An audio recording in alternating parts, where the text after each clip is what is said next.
Head quarter کے accounts میں آج کل کچھ گڑبڑ ہو رہی تھی۔ کافی پیسے اکاؤنٹس میں جانے کی بجائے غائب ہو رہے تھے۔ اس کام کے پیچھے چھپے شخص کو ڈھونڈنے کا کام خان نے یزدان کے ذمہ لگا دیا تھا، جبکہ خان خود اپنی کلائنٹ سے ملنے چلا گیا تھا، جس نے اسے مارنے کی جگہ اور وقت کا بتایا تھا تاکہ وہ اس مطابق خود کو مظلوم ثابت کر سکے۔ اس نے خان کو کچھ پیپرز بھی دینے تھے جس پر اسے اپنے شوہر کے مرنے سے پہلے سائن چاہیے۔ خان بھی اس کی ساری بات سن کر دوبارہ اس سے ملنے چلا گیا تھا، ورنہ 2 بار کسی سے ملاقات کرنا اسے پسند نہ تھا۔ یزدان صبح کام کرنے کے لیے سونیک ہیڈ کوارٹر چلا گیا تھا۔ اس نے پہلے ساری ٹرانزیکشن چیک کی تھی۔ اکاؤنٹنٹ کا کام 5 لوگ سنبھالتے تھے۔ وہ کسی پر الزام لگا کر مجرم کو خبردار نہیں کرنا چاہتے تھے۔ سارا کام خاموشی سے کیا جا رہا تھا۔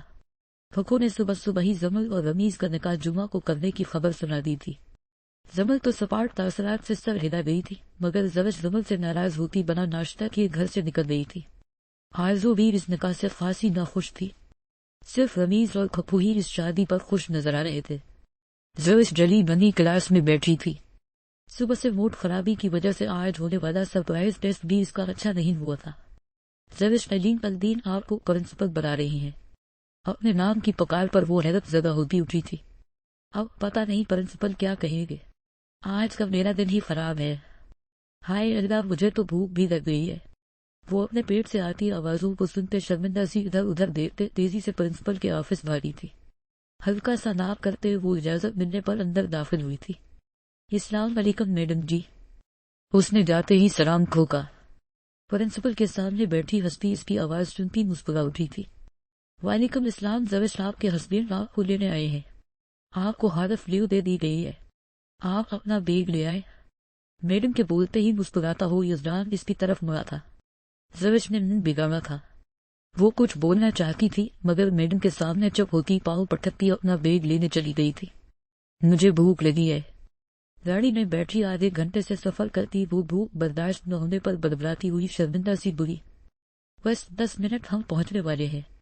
اس کے بھوک سے نڈھال ہوتے چہرے پر نظر ڈالتا یزدان نرم لہجے میں بول رہا تھا، افف مجھ سے بھوک برداشت نہیں ہو رہی، آپ یہاں گاڑی روکے اور مجھے کھانے کو لے کر دے۔ وہ حجاب کے حالے میں چہرہ چھپائے منہ پھولا کر بیٹھی یزدان کو کیوٹ سی بچی لگ رہی تھی۔ ہم یہاں رک نہ سکتے، وہ بےبسی سے بولا تھا۔ یہاں رکنا مطلب لوگوں کی نظروں میں آنا، اور یزدان جانتا تھا ایک بار اس کے دشمنوں کو زوج کے بارے میں پتہ چل گیا تو اس کی جان خطرے میں پڑ سکتی تھی۔ مجھے کہیں نہیں جانا، واپس لے کر چلے، وہ غصے سے بولی تھی۔ زما زرگی ہے، بس 5 منٹ، وہ اس کے غصے سے سرخ پڑتے چہرے کو دیکھ کر اپنی مسکراہٹ دبا کر بولا تھا۔ زوج اسے گھورتے ہوئے رخ موڑ کر بیٹھ گئی تھی۔ یزدان اسے ایک گھر میں لے کر آیا تھا۔ وہ گھر چھوٹا تھا لیکن ہر چیز نفاست سے سجائی گئی تھی۔ زوج اس کے ساتھ چلتی گھر میں داخل ہوئی تھی جب لذیذ کھانوں کی خوشبو اس کے نتنوں سے ٹکرائی تھی۔ کیا گھر میں کوئی نہیں ہے؟ گھر میں کسی کو موجود نہ پا کر زوج نے پوچھا۔ نہیں، ملازم تھے، وہ اپنے گھر جا چکے ہیں۔ آپ آئیں، پہلے کھانا کھاتے ہیں پھر بات کریں گے۔ یزدان کے بولنے پر وہ فوراً اس کے پیچھے کچن میں بھاگی تھی۔ وہ دونوں خاموشی سے کھانا کھا رہے تھے۔ جب یزدان کو دیکھتے زوج کی آنکھیں چمکی، اس نے غور سے یزدان کو دیکھتے سوچنا شروع کیا تھا، میرا چہرہ زیادہ پیارا لگ رہا ہے، زما زردی ہے۔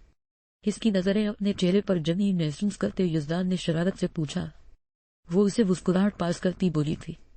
یزدان کو اس کی مسکراہٹ سے کچھ گڑبڑ کا احساس ہوا تھا۔ گھر میں شادی کی تیاریاں شروع ہو چکی تھی۔ ویسے تو رمیز اور زبل کا نکاح سادگی سے ہونا تھا، مگر پھپھو ماجدہ نے زبل کو رمیز کی فرمائش پر نیا جوڑا بھی دلوا دیا تھا۔ کل زبل کا نکاح تھا، اس لیے پھپھو اس سے کوئی کام نہیں کروا رہی تھی۔ زوج نے بھی صحیح بول چال زبل سے بند کر رکھا تھا۔ تمہیں شرم نہیں آئی میرے شوہر کو پھنساتے ہوئے؟ زبل چھت پر بیٹھی تھی۔ جب آرزو اس کے سر پر آتی بدراضی سے دریا ہوئی، وہ بی میری بہن کو بولنے کی بجائے اپنے شوہر سے پوچھو اسے کیوں اتنی آگ لگی ہے، میری بہن سے شادی کرنی تھی۔ زوج جو آرزو کے پیچھے اس سے بات کرنے آئی تھی، اس کی باتیں سنتی وہ ناگواریت سے چیخی، زوج کیسے الفاظ استعمال کر رہی تم؟ زوج کے منہ پھاڑ کر بولنے پر زمل نے اسے سرزنش کیا۔ اب کیوں روک رہی ہو؟ سو بس لمبی اس کی زبان ہے، اس جیسی بد کردار لڑکی کو زندہ جلا دینا چاہیے۔ آرزو کی بات پر زمل نے غصے سے اسے دیکھا تھا۔ آرزو اچھا ہوگا تم ہمیں قصوروار ٹھہرانے کی بجائے اپنے شوہر سے جا کر بات کرو۔ ہر دیر موجود گھر کی چھتوں پر ان کی اونچی آواز سے جمع ہوتے لوگوں کو دیکھتے زمل اپنا چہرہ ڈھکتی سواد سے بولے زوج کا ہاتھ تھام کر اسے نیچے لے گئی تھی۔ زوج تمہیں قسم لگے میری اب کسی کے آگے زبان مت چڑھانا۔ اس کے سامنے ہاتھ جوڑتی زمل ارجائیہ بولی تھی، لیکن بجو زوج جیسا میں نے کہا ہے ویسا ہی کرنا۔ وہ اپنی قسمت قبول کر چکی تھی، اب زوج کی باتیں اسے مزید تکلیف میں مبتلا کر رہی تھی۔ اچھا وجو آپ سے میں نے ایک بات کرنی ہے۔ زوج نروس سی لگ رہی تھی۔ ہاں بولو، اس کے ساتھ بیڈ پر بیٹھتے زمل نے پوچھا۔ وجو میں نے آپ سے ایک بہت بڑی بات چھپائی ہے۔ وہ خشک ہوتے ہونٹوں کو تر کرتی منائی۔ کیسی بات؟ وجو جب میں کیڈنی ہوئی تھی تب یزدان خان نے مجھ سے نکاح کیا تھا۔ کس نے؟ زمل نے رٹکتے ہوئے پوچھا۔ یزدان سے وہ خان کا دوست ہے۔ زوج نظریں جھکائے بول رہی تھی۔ اتنے مہینوں بعد یہ بتانے کا مقصد؟ مجھے شدید افسوس ہوا زوج کہ تم مجھ پر اتنا بھروسہ نہیں کر پائی، مجھے یہ بات بتا پاؤ۔ یہ کوئی چھوٹی بات نہیں ہے، یہ تمہاری ساری زندگی کا سوال ہے۔ زمل درد سے بولی اب کہاں ہے وہ بات ہوتی ہے اس سے تمہاری؟ زمل نے پوچھا تھا۔ زوج نے نفی میں سر ہلایا تھا۔ اب مجھ سے کوئی جھوٹ مت بولنا زوج، اور اب اس شخص کو بھی ڈھونڈنا پڑے گا۔ وہ زوج کو لے کر کافی پریشان ہو گئی تھی۔ وجو آپ فکر مت کرے۔ کیسے فکر نہ کروں، تمہارا مجھے ہی سوچنا پڑے گا۔ اب جب چاپ سو جاؤ، مجھے تم سے بات نہیں کرنی۔ آپ خفتی سے بولتی لیٹ گئی تھی۔ زوج معصوم بنا کر اس کے منہ پر گری تھی۔ وجو آپ جانتی ہیں نہ مجھ سے ناراض نہ، پہلے بھی 2 دن سے آپ مجھ سے بول نہیں رہے۔ وہ زمل کے گال سے گال ملاتی لاڈ سے بولی تھی۔ اچھا بابا نہیں ناراض، چلو اب سو جاؤ۔ زوج اسے زور سے گلے لگاتی سو گئی تھی، مگر صبح کا سوچتے زمل نہیں، صبح ہوتے ہی ہر طرف گہما گہنی کا ساما تھا۔ پھکو نے سارے محلے کو مداؤ کر ڈالا تھا۔ محلے دار بھی ایسے کہ گھر میں ہوتی ذرا سی بات پر بے کان لگائیے بیٹھے آرزو کی طرف سے کسی ہنگامے سے لطف اندوز ہونا چاہتے تھے۔ گولڈن سکن رنگ کا پاؤں تک فرار پہنے، سر پر سکن کلر کا حجاب کے ساتھ سرخ رنگ کی چنی اوڑھے زمن کو مکمل تیار کر دیا گیا تھا۔ زوج ایک بار بھی اسے دیکھنے نہیں آئی تھی۔